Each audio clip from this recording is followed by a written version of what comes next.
Ahojte, dnes tu máme túto kanoniácku legendu z Japonska. Čo teda vám ponúkam, tak je Canon AE1. AE1 v vynikajúcom stave.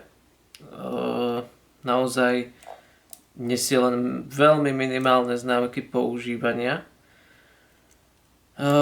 Prichádza s klasickým setovým objektívom 50 mm 1.8 clona. No a teda všetko na ňom funguje.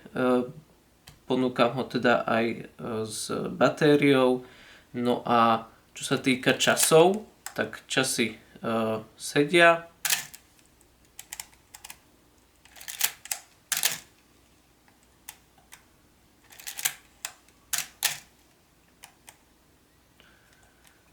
Dve sekundy dáme ešte.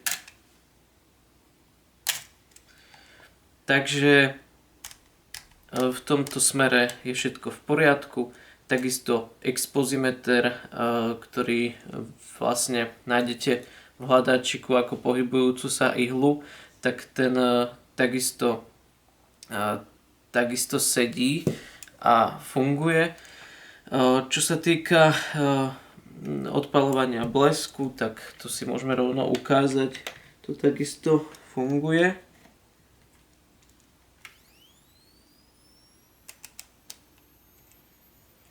Necháme blesk sa nabiť. Tak, blesk je nabitý. Čiže odpaluje nám pekne.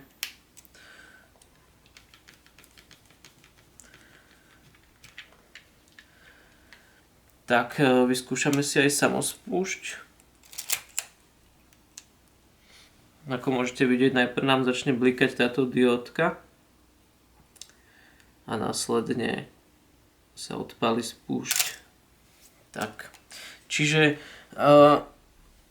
to, čo tento foťák ponúka, tak naozaj funguje 100%.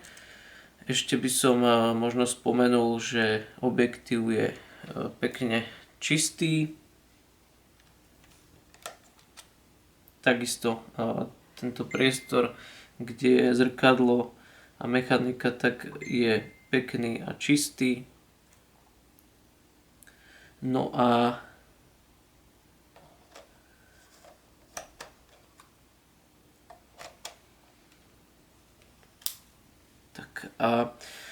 prichádza aj s touto očnicou.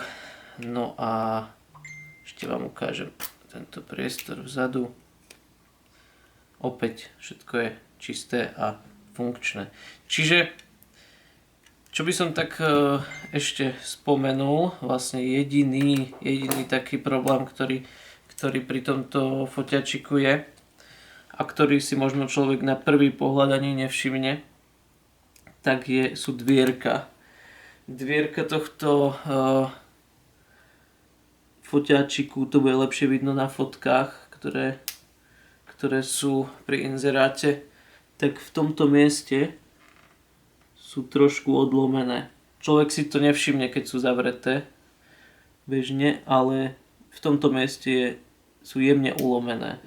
Čiže to je taká jediný neduch, s ktorým sa v podstate tieto foťáky stretávali, a to je práve lámanie týchto dvierok.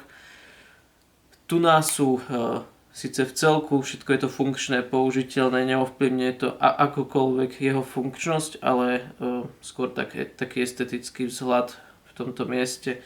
Avšak keď sa na to človek nesústredí, tak si to v podstate ani nevšimne. Objektív prichádza teda aj s krytkou. No a teda, ako som povedal, foťák naozaj vo výbornom stave. Povedal by som 9,5 z 10 až na tie dvierka, inak by to bola 10. Objektív, foťák, naozaj vynikajúci stav, takže je k dispozícii.